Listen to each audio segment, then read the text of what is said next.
Assalamualaikum warahmatullahi wabarakatuh. Alhamdulillah, alhamdulillah.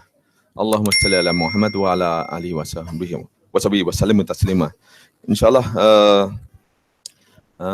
saya perkenalkan diri. Sebenarnya kalau dikatakan saya latar belakang kesehatan tidak, karena awal dulu saya kuliah di bidang teknik. Saya dulu kuliah di Bandung di ITB sebentar. Lalu lanjut ke Belanda, jurusan aeronautik juga. Saya dulu di Delft. Jadi sebetulnya kalau sekolah tukang insinyur kalau bahasa Indonesianya, tukang insinyur. Jadi sebagai tukang. Lalu kalau kegiatan dulu saya lama di Belanda 87 setelah sekolah, saya juga sambil sekolah dulu, sambil usaha juga. Jadi sebagai berusaha. Lalu setelah itu sewaktu saya usaha, satu sebenarnya sakit banyak sekali. Nah, dan waktu pas sakit itu memang nggak bisa selesai, setahun tuh di opname tuh 3 kali. Walaupun udah pakai asuransi, tapi kalau sakit 1 bulan di opname, istirahatnya kan berapa lama tuh? Sebulan juga kan, jadi 2 bulan habis. Kalau 3 kali 6 bulan. Nah itu terus menerus. Saat itu saya waktu pas sakit saking seringnya, akhirnya nggak tahu nyampe nggak usia sampai 40, ya kan? Nah, alhamdulillah Allah takdirkan sejak usia setahun sebelum usia 40 tahun, Allah takdirkan saya belajar pengobatan Islam. Saya menggali. Jadi saya belajar sekarang berarti udah hampir 11 tahun. Usia sekarang 50. Jadi pertama kali saya belajar 6 tahun saya belajar ilmu-ilmu standar yang ada. Akupuntur, refleksi, semua yang ada, semua. Alhamdulillah saya belajar sampai 50 jenis terapi saya menguasai. Dan jadi kalau puzzle itu seperti sepotong-potong puzzle semuanya. Puzzle yang lepas semuanya. Nah, setelah 6 tahun belajar, dengan ilmu yang ada, banyak penyakit yang tidak selesai. Kanker saya juga nggak ngerti apa itu kanker, nggak bisa menyelesaikan. Saraf kejepit nggak bisa menyelesaikan. Penyakit vertigo nggak bisa, migrain nggak bisa. Jadi banyak sekali penyakit jantung nggak bisa, darah tinggi nggak bisa, ya kan? Jadi yang saya sebut bisa itu bukan kebetulan. Di antara 10 ada yang 1, 2 berhasil, itu bukan berhasil. Yang disebut berhasil adalah kalau seandainya ada 10, ada 20, 19 selesai. Di atas 90% harus itu yang disebut berhasil. Nah, asma tidak bisa, hampir semua tidak bisa. Setelah menguasai berapa? 6 tahun menguasai jenis-jenis keilmuan standar. Nah, di situ saya bertanya, kok banyak yang nggak bisa nih ya? Jadi kata Rasulullah, setiap penyakit ada obatnya. Fikulidain, dawaun. Tapi kok nyatanya, kok kita nggak bisa menyelesaikan penyakit dengan cepat? Asma nggak selesai, ya kan? Kalau yang selesai meringankan, bukan menyelesaikan. Jadi yang disebut selesai adalah, ya betul kata dalam hadis, sifaan la yugadir sakoman, sembuh dan tuntas. Tapi nggak ada yang tuntas, berarti ada masalah di sini. Nah, oke, saya mulai. Insya Allah saya nggak akan lama-lama teori, akan saya coba secepatnya, karena kita mulai jam 9. Saya coba teori hanya setengah jam. Misalnya nanti apa yang saya katakan, jadi apa yang saya katakan, insya Allah Bapak bisa minta. Kalau saya cerita migrain, oh ya saya migrain. Saya saraf kejepit, oh ya saraf kejepit. Langsung selesaikan depan publik. Kalau saya siatika yang nggak selesai, yang ini namanya hip sakit, bisa selesaikan seketika. Orang alergi debu, nanti selesaikan, cari debu yang banyak. Kalau udah terapi, langsung nggak ada alergi hilang debu, nah berarti sistem udah normal, ya. Jadi nanti kita bahas. Orang yang asma boleh, silakan. Nanti alhamdulillah dari 19 orang yang dengan asma yang dia pakai puff, yang pakai ini, nah itu bisa berhenti semuanya. Terus penyakit anak-anak. Kemarin mudah-mudahan nanti diikuti juga di ini, saya ngasih ceramah banyak di Westal, semua materi-materi penyakit pada anak-anak. Kenapa terjadi autis, kenapa ADHD, kenapa terjadi anak bisa lumpuh, ya kan? Bisa apa itu penyakit lupus, apa tuh kanker, ya. Jadi saya bahas kemarin di Westal, alhamdulillah karena saya cerita lebih mudah. Karena apa? Karena semua udah ngalami semuanya, banyak yang udah ngalami, ya. Yang alergi udah selesai, yang hidung mapet nggak pernah berhenti bisa selesai. Orang gatal yang lama nggak selesai bisa. Jadi artinya sebuah teori dikatakan benar kalau ada hasilnya. Jadi kalau hasilnya nggak ada, udah lupakan aja dulu teori itu, ya pasti salah. Yang disebut teori benar ada buktinya. Oke, sebelum saya membahas, selalu kita berbicara masalah, kita kadang-kadang di sini banyak sekolah ya, kita banyak mengandalkan logika. Ini ada uji klinis nggak? Ada logikanya nggak? Selalu gitu kan bicaranya. Nah, sebelum kita berbicara logika, karena kan kita adu argumentasi nih kebanyakan, karena beradu siapa logika yang paling kuat, ya, yang paling benar. Nah, sebelum berbicara logika, kita luruskan dulu level tingkatan logika. Di dalam Islam, logika ada dibagi menjadi 3. Pertama adalah logika Wahyu. Maaf tulisan saya kurang bagus. Logika wahyu. Ini logika apa? Logika paling atas. Ada ya? Logika wahyu. Nah, logika wahyu adalah logika yang dari Quran dan hadis. Sifatnya mutlak. Udah pasti benarnya. Ya. Kalau tidak sesuai dengan logika saya, berarti logika kita kekecilan. Ya. Yang dibandingkan berarti enggak level, ya. Oke, ada yang kedua adalah logika ini disebut logika alam. Logika alam adalah logika sunnatullah. Logika sunnatullah dari awal penciptaan sampai akhir zaman, logika ini akan sama, ya. Allah mengatakan tidak akan ada perubahan di dalam sunnatullah, ya. Sunnatullah tidak akan berubah, maka tuh saking konstannya, saking tetapnya sunnatullah, kita bisa belajar, kita bisa pelajari ilmu apa? Matematika, fisika, kimia, ya, biologi, apalagi sains, ya. Astronomi, bisa kita pelajari, termodinamika, aerodinamika, kita bisa pelajari, hidrodinamika, ilmu hidrolik bisa kita pelajari. Karena apa?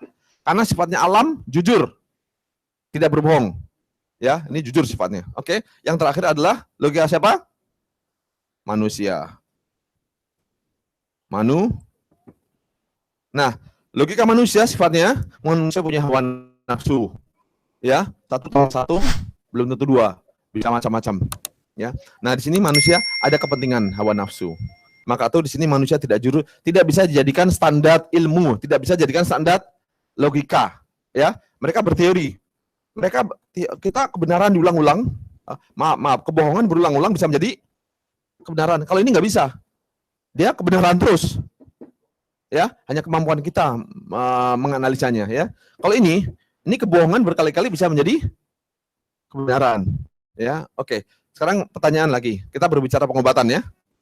Kalau pengobatan barat sekarang lu pakai level mana? Level mana? Manusia. Paham di sini ya? Manusia ya. Jadi penuh apa? Nafsu. Kita jangan diskusi. Kalau nggak sesuai, jangan. Karena ini penuh kebohongan, penuh kepentingan. Kalau logika penyakit apapun juga, siapa yang memberikan solusi? Siapa yang diuntungkan? Nah, dia yang bermain. Paham di sini ya? Jadi dia yang bermain. Sambil contoh seperti ini, sederhana. Sekarang dalam teknologi apa? Kedokteran kita pakai alat canggih kan ya? Alat-alat kecanggih saat ini apa yang kita pakai? Apa? CT scan, apa lagi? MRI, terus apa lagi? Ronsen, apa lagi? Ya? Semua kita pakai sampai detail semuanya. Ya? Oke, kita luruskan lagi sekarang. Karena sekarang era digital, pengobatan harus dengan alat-alat yang sifatnya digital. Coba saya luruskan dulu. Manusia zaman Nabi Adam sampai sekarang sama. Ya, karakternya sama. Manusia tetap sama dari zaman ke zaman, walaupun zaman berubah digital, manusia tetap manusia. Tidak berubah menjadi digital. Walaupun era mesin tetap sama manusia. Jadi artinya apa? Nah, ini nanti saya ini kan ya. Nah, saya sering kadang-kadang untuk melihat manusia, nanti saya terangkan bahwa penyakit manusia itu ada dua penyakitnya. Nanti dari Quran, saya bahas dari Quran apa? Penyakit manusia dibagi menjadi dua. Misalnya kalau dilihat dari sisi struktur, kan fakasana izuman lahman, struktur dibungkus rangka dibungkus dengan daging. Nanti ada rangka yang kendor, ada rangka yang kenceng. Kalau berbicara rangka, itu saja penyakitnya, kekencengan, kekendoran. Ya, nah nanti kita kaji. Maaf, saya sebelum meloncat nanti terlalu jauh, saya luruskan ini dulu ya. Ini paham? Oke, kalau ini paham, saya berbicara yang berikutnya lagi. Nah, jadi kita nanti sepakat kita pakai logika mana? Saat ini kita akan berbicara logika wahyu diterangkan dengan logika alam, dengan interpretasi kita. Paham ya? Jadi saya menerangkan logika wahyu pasti benarnya, saya terangkan dengan logika apa? Sains yang saya paham, tapi dengan interpretasi saya pribadi. Jadi interpretasi saya pribadi bisa salah. Paham ya? Tapi ujungnya benar. Jadi ujungnya benar. Bisa jadi saya hanya mencoba melogikakan dengan logika alam, ya. Oke. Dalam hadis mengatakan, Rasulullah mengatakan, pengobatan ada berapa? Ada berapa jenis pengobatan? Ada 3, paham ya? Ada berapa jenis pengobatan? 3. Kalau Rasulullah mengatakan 3, berarti 3, bukan 2, bukan 5, bukan 1. 3, ya. Oke, sebelum saya berbicara pengobatan hadis ini, saya cerita mengenai secara umum. Kalau kita belajar sistem proses ya, sebuah proses. Proses ada apa? Ada sebuah sistem, ada apanya nih? Input, ada output. O itu pakai apa? Gini ya. Oke. Khawatir salah dengan apa? Betul ya? Tapi OIT. Oke. Input dan output sebuah sistem. Jadi dalam pengobatan selalu ada yang dimasukkan, ada sebuah sistem, ada output. Nah, kita berbicara kalau pengobatan manusia adalah sebuah sistem.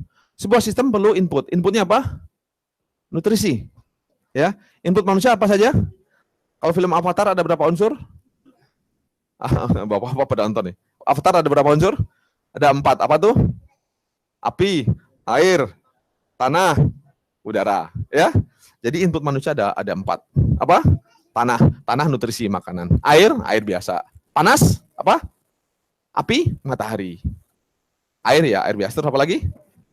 Tanah, udara. Ya, masukan manusia ini. Oke. Jadi di output dibagi 2. Hasil dari sistem yang baik ada masukan akan menjadi 2 apa? Tenaga, energi ya. Saya hapus menjadi apa? Energi. Dan ini ada sampah. Ya. Sampah sisa. Sampah sifatnya apa? Racun. Apalagi? Ya terus ada macam-macam ya. Oke. Jadi kalau kita berbicara manusia, ada yang dimasukkan, air, udara, tanah, ya, dan api masukkan ke sini.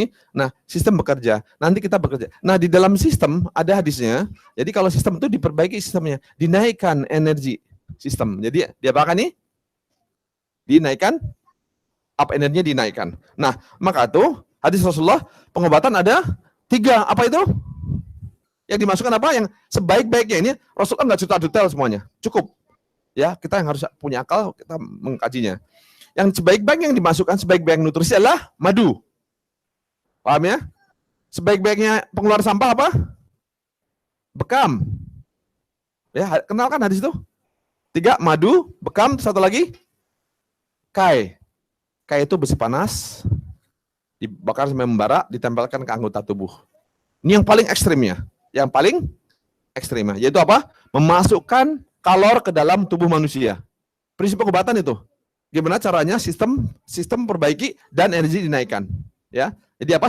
Perbaikan sistem pertama apa? Ada yang dimasukkan, sistem diperbaiki, dinaikkan, diperbaiki sehingga energi bisa naik. Dan salah satu bentuk mempercepat menaikkan energi dengan apa? Dan kayak ingat ya, bukan satu-satunya ya. Ini semua apakah madu satu-satu yang kita makan? Tidak, tapi yang sebaik ultimate. Apa? Yang paling ekstrim yang sebaik-baiknya. Apakah mengeluarkan sampah sebaik-baiknya? Bekam? Salah satu yang sebaik-baiknya, tapi masih banyak sistemnya. Ada alkai ya, ada macam-macam. Nah, paham di sini ya? Nah, sistem itu diperbaiki. Nanti kita akan berbicara apa itu sistem dalam manusia apa saja. Kita akan berbicara dari logika wahyu, dari Quran nanti. Sistem manusia terdiri apa saja sih? Ya, kita ngebahas anatomi bukan menurut kita, tapi menurut Allah. Ya, jadi kita hafalkan. Jangan kalau berbicara mengkaji manusia, jangan menurut kita. Definisi manusia jangan menurut kita, tapi menurut Allah. Bagaimana Allah berceritanya? Urutannya gimana? Nyusunnya gimana? Nah, berdasarkan itu, kita paham manusia itu apa. Jadi kalau ada kerusakan, dari mana mulainya? Bagaimana memperbaikinya? Kita tahu mana yang paling penting, ya. Yang disebutkan yang penting, yang tidak disebutkan berarti tidak penting. Ya. Ingat ya nanti kalau kita berbicara ini. Paham di sini? Oke. Prinsip dasar dalam pengobatan racun itu tidak boleh dimasukkan. Tidak ada pengobatan yang sifatnya racun. Yang haram tidak bisa, ya. Haram tidak bisa menjadi obat. Racun tidak bisa menjadi obat. Karena racun logikanya harus diapakan? Racun dibuang, ya. Racun itu dikeluarkan dari tubuh, bukan dimasukkan. Paham di sini ya? Nah, jadi kalau ini logikanya wahyunya kayak gitu. Jadi kalau ada orang ngotak-ngatik di sini, oh racun ini baik untuk membunuh sel-sel tertentu. Nah, udah logikanya masuk di sini. Melawan ini. Jadi apa? Batal. Paham ya? Karena selama ini kita berbicara masalah fikih, tapi kita jarang berbicara masalah logika pengobatan. Ya, kalau berbicara ini banyak kan yang sekolah-sekolah sains. Kalau berbicara mobil kita berbicara logika. Tapi kalau berbicara tubuh, logika hilang semuanya. Paham di sini ya? Oke. Jadi racun itu tidak dimasukkan, tapi racun dikeluarkan. Sistem itu diperbaiki dan dinaikkan kemampuannya. Paham ya? Bukan dihancurkan, bukan dipotong-potong. Iya. Jadi kalau dipotong-potong logika ini. apapun logikanya jangan terima karena ngelawan sini. Ya. Oke, di sini ya. Jadi sistem perbaiki. Nah, sampah itu dikeluarkan.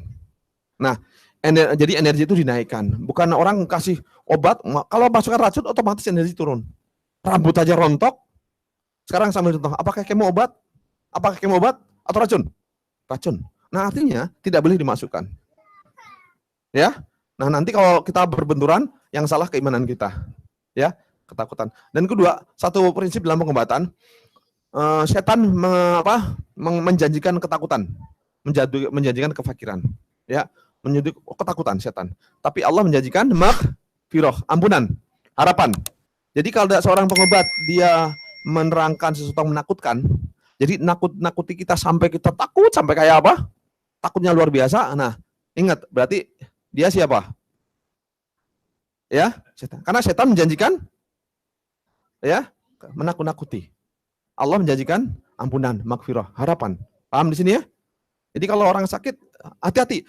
Perhatikan bahasanya. Perhatikan bahasanya. Kalau dia menyuruh Anda dengan awalnya menakut-nakuti, nah itu berarti logikanya bukan logika pengobatan yang Islami. Paham ya? Bapak kalau nggak gini akan gini. Kalau nggak gini akan gini. Ya, umur bisa segini. Nah, ketakutan. Nanti kita bahas caranya ya. Oke, ini paham di sini? Nah, ini basis prinsip bahwa kita akan pakai dengan logika wahyu. Bisa selanjut ya. Nah, input sudah. Ini sampah dikeluarkan, saya akan berbicara ini sekarang. Hanya berbicara masalah sistem. Oke, saya hapus dulu ya ini ya. Ini hafal ya? Sederhana ya sistem ya? Saya hapus ini.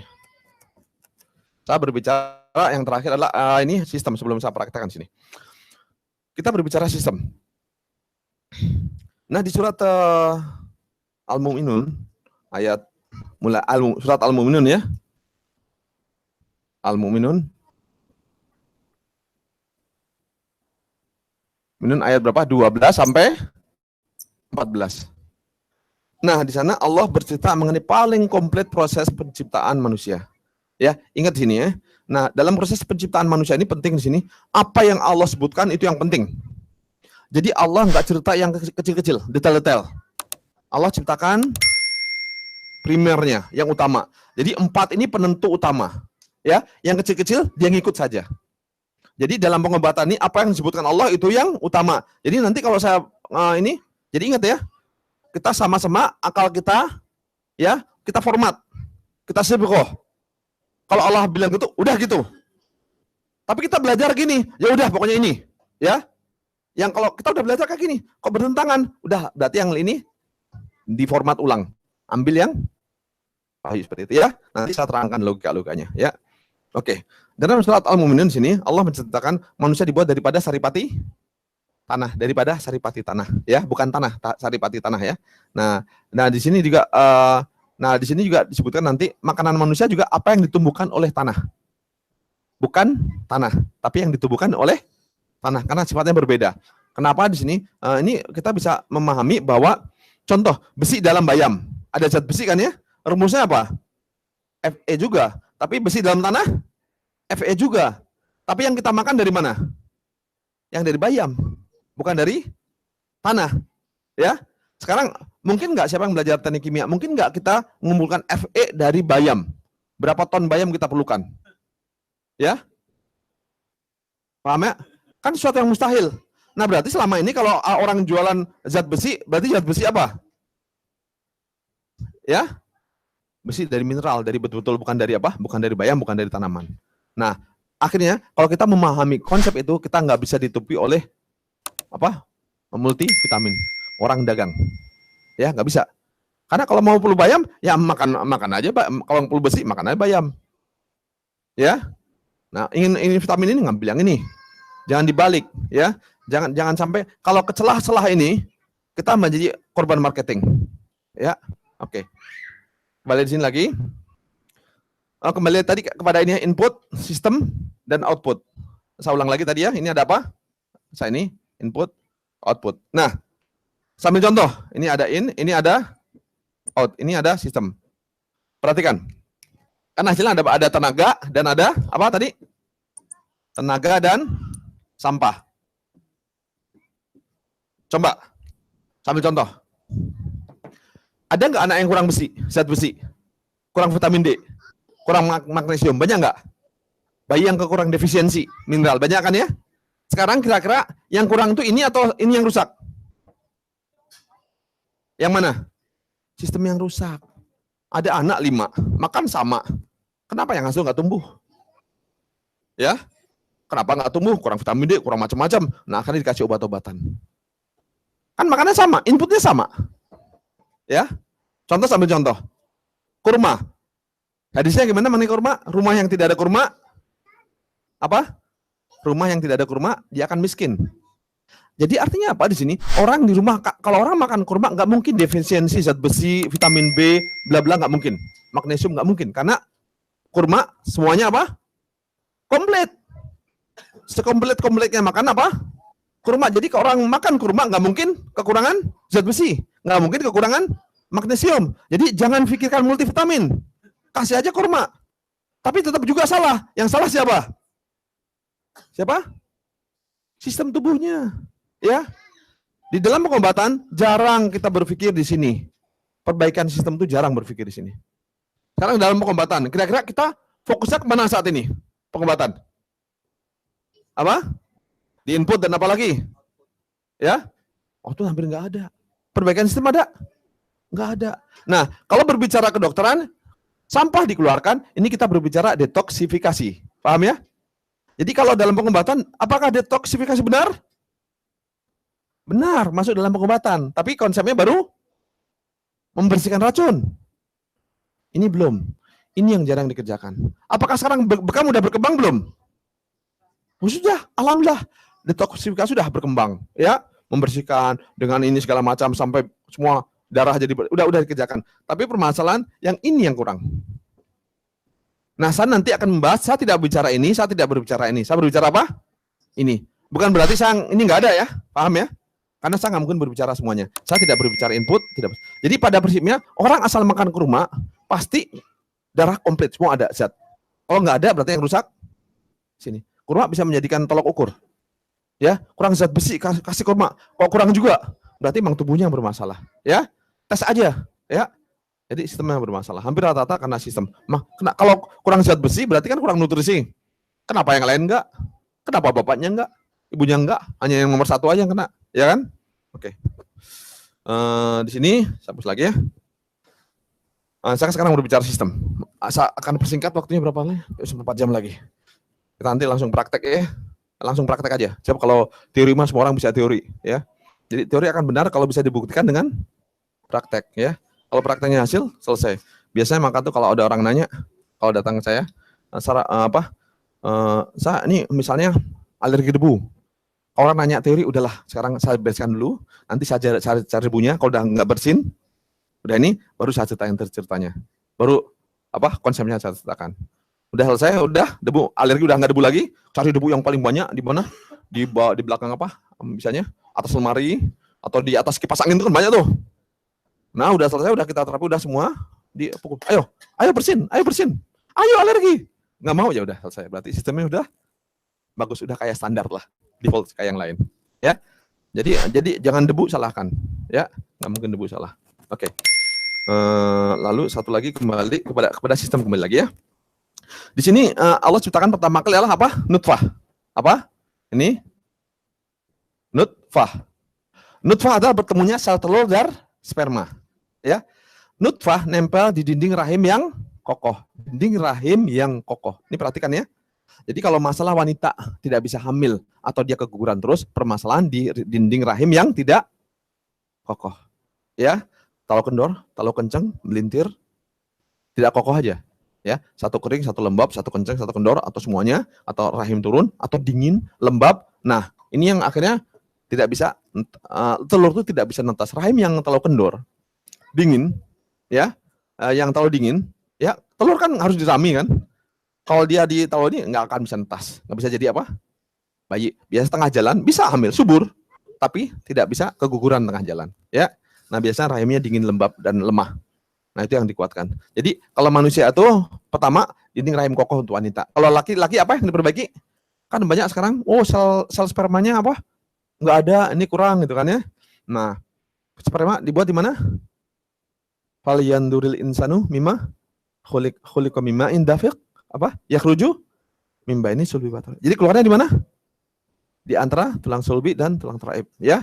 Jadi kalau manusia bermasalah, laki-laki bermasalah, ini misalnya kurang atau apapun juga, yang dicek adalah tulang sulbi, tulang teraib dan diantaranya. Ini yang diperbaiki.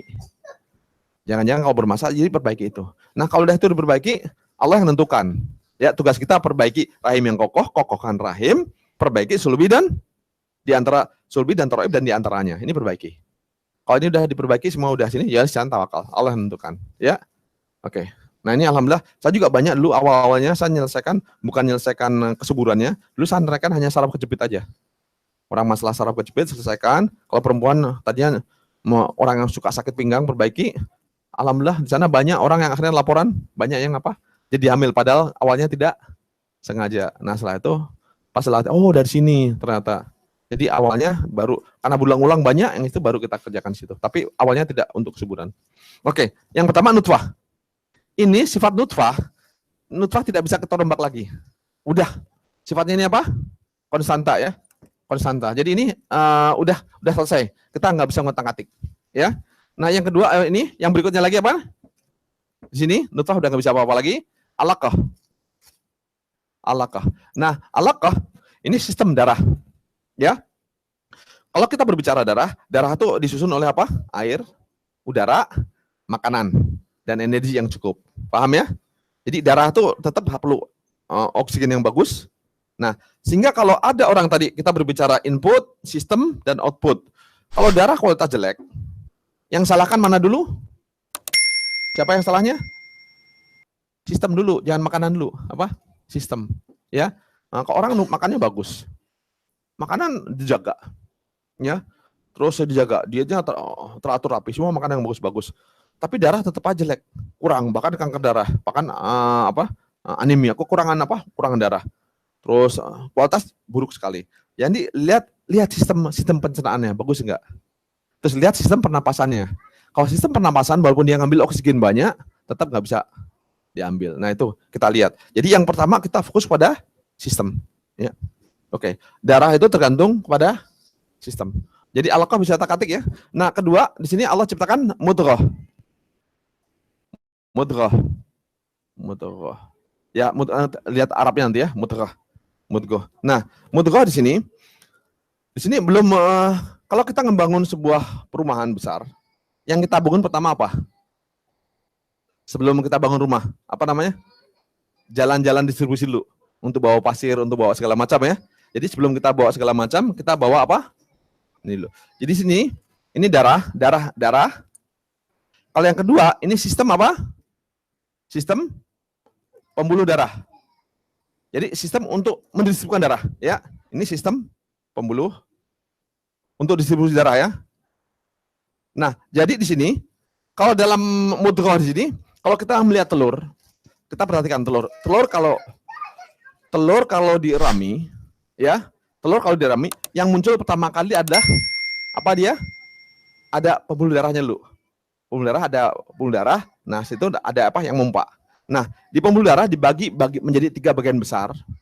Nah, ini ada apa di sini? Ada jantung. Terus ada apa lagi nih? Pembuluh darah besar. Pembuluh besar. Terus ada lagi apa? Pembuluh darah kapiler. Saya ingin nyebutkan ini karena penting nanti. Saya sebutin 3 ini. 1, 2, 3. Jadi pembuluh ada 3. Jantung mompa. Jantung sifatnya kita nggak bisa ngatur. Dia mompa. Dia mompa sesuai tugas jantung adalah Allah perintahkan jantung untuk mompa. Dia otonom ya, tidak bisa kita atur. Tidak diatur, yang lain nggak bisa. Jadi intinya yang penting darah harus apa? Sirkulasi, mutar. Ya, tugas jantung adalah mutar. Kalau banyak sumbatan, ya udah naikkan aja. Mau sumbatan banyak, naikkan 150. Masih banyak sumbatan, naikkan lagi. 200 masih banyak sumbatan, naikkan lagi. Ya, tugas jantung hanya mompa saja. Oke. Nah, di sini ada pembuluh besar. Pembuluh besar dia tergantung kepada otot. Dia ada ototnya. Jadi tergantung pada fungsi otot. Jadi kalau ototnya kendor, kenceng, dia berat mompanya. Dia jantung mompa berat. Kalau pembuluhnya kendor sekali, dia juga sama, mompanya juga kencang juga, ya. Karena nah ini kalau pembuluh kapiler, dia yang ngatur apa? Ini diatur sama otot, Ini diatur sama otomatis ya, auto. Ini oleh saraf. Nah, ini saya terangkan. Kenapa saya perlu nerangkan ini? Ada penyakit kapiler, kapiler tentukan saraf karena dia nggak punya otot. Ya, sambil contoh. Jadi kapiler ditentukan oleh saraf.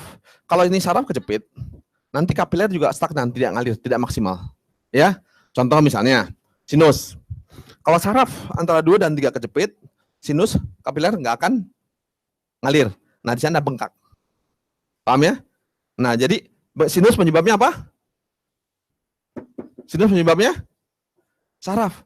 Jadi maka tuh sinus, orang sinus sekarang langsung dibetulkan sarafnya, dikendorkan, udah langsung kebuka saat itu juga. Nggak perlu dioperasi. Paham ya?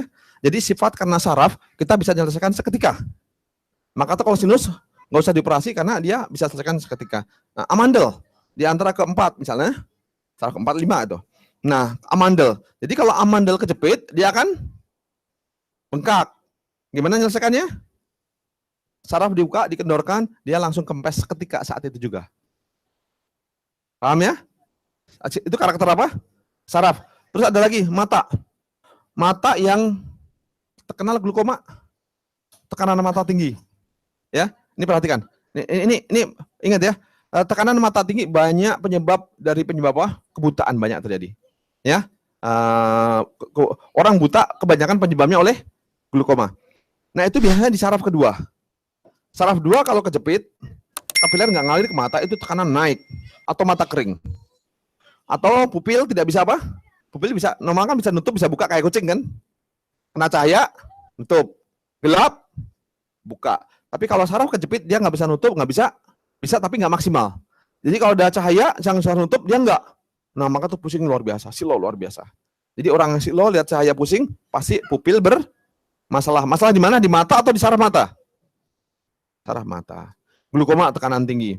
Nah, kalau berbicara glukoma, nah kita sambungkan dengan wahyu ya. Kalau berbicara glukoma, kita sambungkan dengan wahyu. Orang kalau salat, perhatikan. Orang kalau salat, apa yang dilarang? Pas berdiri, apa yang dilarang? Kepala apa? Melihat ke atas. Lihat, kalau posisi salat yang benar adalah relax. Leher itu seperti seolah dia apa? Diangkat. Sehingga tulang lurus ini. Ya, ini relax. Kalau ini tarik dagu masuk, otomatis mata arah ke tempat sujud. Jadi bukan seperti ini ya. Tapi ini kalau di dalam ini, nah seperti angkat, ini pakai posisi yang maksimal, semua tulang akan persis sama semuanya. Relax semuanya. Nah, kalau mata melihat ke atas, apa yang terjadi? Lihat. Ini melengkung nggak leher? Ya. Yang pertama kali kena adalah saraf mata. Ya, kalau orang lihat ke mata, tulang kedua masuk. Nah, saraf mata yang kena pertama kali. Nah, maka itu Allah hubungkan dengan kebutaan. Jadi pertama kali orang bermasalah di apa? Masalah leher yang melengkung adalah apa? Mata. Jadi akhirnya apa? Semua penyebab penyakit yang di wajah, di leher adalah melengkungnya leher. Ya, sumber penyakit apa? Bagian saraf di wajah ada di mana? Ada leher. Karena penyebabnya leher apa? Melengkung, ya. Oke. Nanti saya lanjutkan lagi ya. Oke, mudghah. Nah, ini yang ketiga, Allah ciptakan setelah mudghah Allah ciptakan apa? Idhaman. Nah, idhaman pertama, ini yang Allah ciptakan, kira-kira arti idhaman tulang ya. Tapi tulang yang mana? Allah ciptakan pertama kali embrio ya, maka itu nanti harus ada video apa? Embriologi. Nah, embrio, waktu sebentar lagi ya.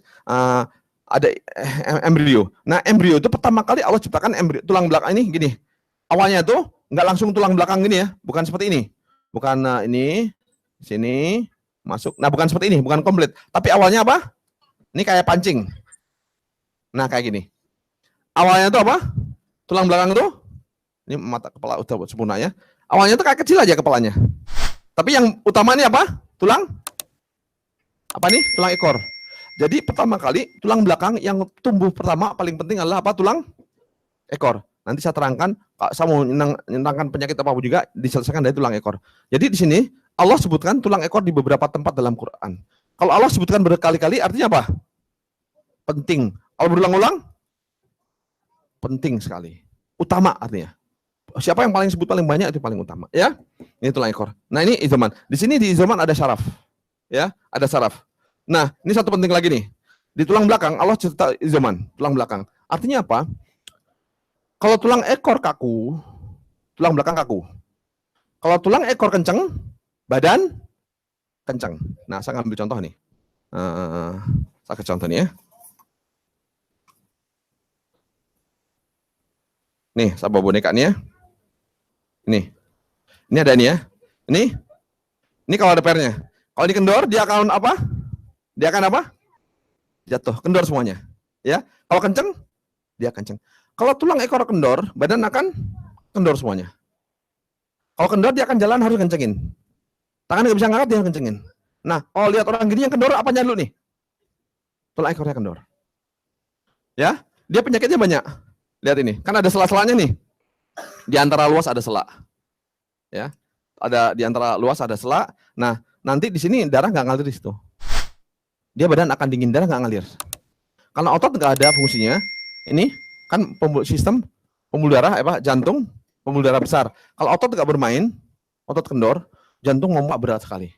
Ya, oke. Nah di sini, jadi kalau ini kenceng, tulang ekornya kenceng, badan akan apa? Kenceng. Ini beradu semua sendi. Yang disebut apa? Rematik. Sakit luar biasa. Jadi ingat, penyakit rematik artinya penyakit apa? Kendor kenceng. Kekencengan. Berarti kalau kita berhasil kendorkan, rematik hilang nggak? Hilang seketika. Paham ya? Jadi rematik bisa dihilangkan dengan langsung seketika. Karena prinsipnya apa? Kekencengan. Kalau orang yang apa? Yang kekendoran, yang jalannya gini, ya, saking kendornya, rahang juga kendor. Jadi rahang nggak bisa nutup. Nah, kalau udah itu tambah melintir. Jadi, gini. Ya, tambah itu. Nah, jadi orang-orang itu kita tahu. Jadi kita tahu langsung orang penyakit. Oh, ini kendor, ini kenceng. Langsung bisa selesaikan. Jadi kalau kita berbicara di sini, kita lihat yang paling berpenting di sini. Ya, tulang belakang paling penting. Kalau kendor semua, kenceng semua. Satu hal yang paling penting. Ini kalau kita berbicara, saya tekankan lagi bahwa di dalam darah ada namanya getah bening ya. Getah bening itu punya jalur sendiri. Dia jalurnya bukan darah, bukan dipompa oleh darah. Dipompa oleh siapa? Siapa yang memompa getah bening? Dia dipompa oleh suspensi. Suspensi tulang belakang. Kalau tulang belakang bisa suspensi, otomatis getah bening lancar. Kalau orang yang getah bening ada, benjolan pembuluh darah, mau di leher atau di otak, ya, atau di apapun juga getah bening.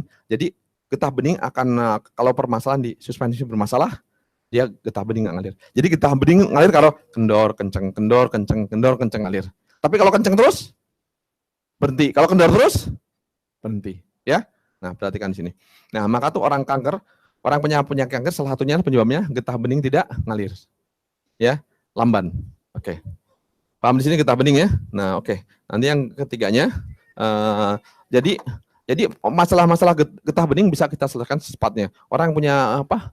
Tiroid, sumbatan getah bening di payudara, karena logikanya adalah suspensi tulang belakang.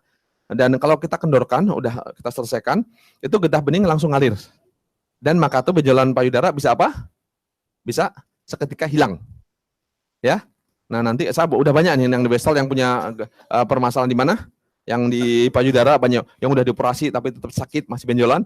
Nah, itu kalau diterapi langsung dilihat mereka melakukan gerakan tentu, kalau kendor kenceng kendorkan, nah suruh dilihat, nah getah bening benjolan di payudara langsung ngalir ke tempatnya, ya.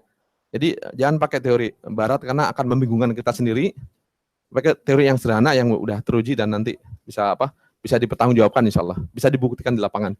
Oke, yang terakhir ini penting supaya tidak terlalu lama, udah setengah jam lebih nih. Nah, yang terakhir ini fakasona izoman lahman. Maaf saya nggak bisa nulis bahasa Arab, saya tulis bahasa Latinnya ya. Nah, ini fakasona saunal izoman lahman. Ini penting sih. Apa ini? Ini penting, ini katakan ini satu paket Allah mengatakannya. Setelah itu, kan tadi tulang apa pertama? Tulang belakang ya. Nah, setelah tulang belakang, proses embrio berikutnya Allah ciptakan rusuk. Dari rusuk muncul tangan. Jadi tangan nempelnya kemana? Dudukan tangan di rusuk. Jadi permasalahan di tangan awal dari mana? Dari rusuk. Setelah itu Allah ciptakan pinggul, dari pinggul muncul kaki. Jadi semua permasalahan kaki dari mana? Dari pinggul. Terus kedua, tulang belakang atas dipegang sama siapa? Pinggul. Jadi tulang belakang dijaga oleh yang megang itu siapa? Pinggul. Jadi kaki itu pancangnya ke tanah, pinggul adalah fondasinya, yang atas adalah tiangnya. Ya. Jadi kalau kita berbicara manusia, sederhananya gini.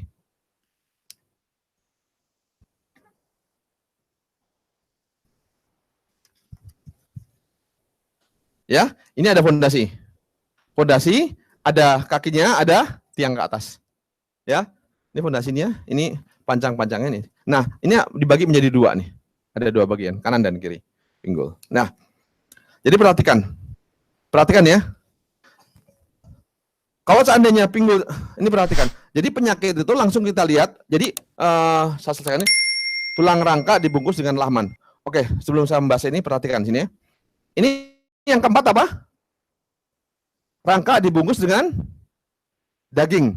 Nah, di sini perhatikan Allah menyebutkan satu kata, satu pemahaman. Jangan dipisah. Allah ciptakan, enggak ciptakan izoman, Allah ciptakan lahman, tapi satu paket. Bungkus rangka dengan apa? Daging. Ya, coba perhatikan di sini. Kalau melihat 1, 2, 3, 4, organ tubuh masuk mana?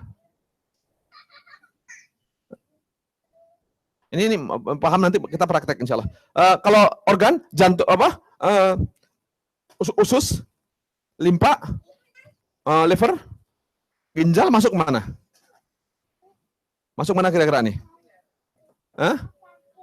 Kapiler enggak, bukan pembuluh darah. Masuk mana organ? Kemana? Keempat. Jadi masuk kemana? Lahman, daging. Daging nempelnya kemana? Ke tulang rangka. Artinya apa? Semua organ dia tergantung kepada rangka. Paham di sini ya? Semua organ tergantung kepada rangka. Jadi kendor kencengnya daging atau organ tergantung kepada rangka. Kalau ini, lihat ini. Ini di sini, ini ada apa? Ada dusnya. Ini ada di pernya nih, bisa ditekan. Ya. Nah, kalau kendor, jatuh kendor. Kalau kenceng, kenceng. Kendor, kenceng. Nah, untuk bisa bergerak itu harus pas, lentur dan kuat. Jadi bisa apa? Bisa kendor, juga bisa kenceng. Bisa kentur, kenceng. Maka itu dalam hadis ajarkan anak kamu apa? Berkuda, berenang, dan memanah. Itu untuk menguatkan rangka, tulang belakang, dan mengendorkan dan mengencangkan. Memanah, perhatikan. Untuk rusuk, ya, ke atas, ke bawah. Jadi memanah itu semua arah ke belakang. Jadi kalau belajar memanah itu naik kuda kan, sambil naik kuda. Jadi semua arah, kanan kiri. Kenapa sekarang banyak anak-anak yang bermain panah pada sakit belikatnya? Kenapa sebabnya? Katanya sunnah. Kenapa sakit belikat? Kenapa? Karena manahnya satu sisi. Berkali-kali gini.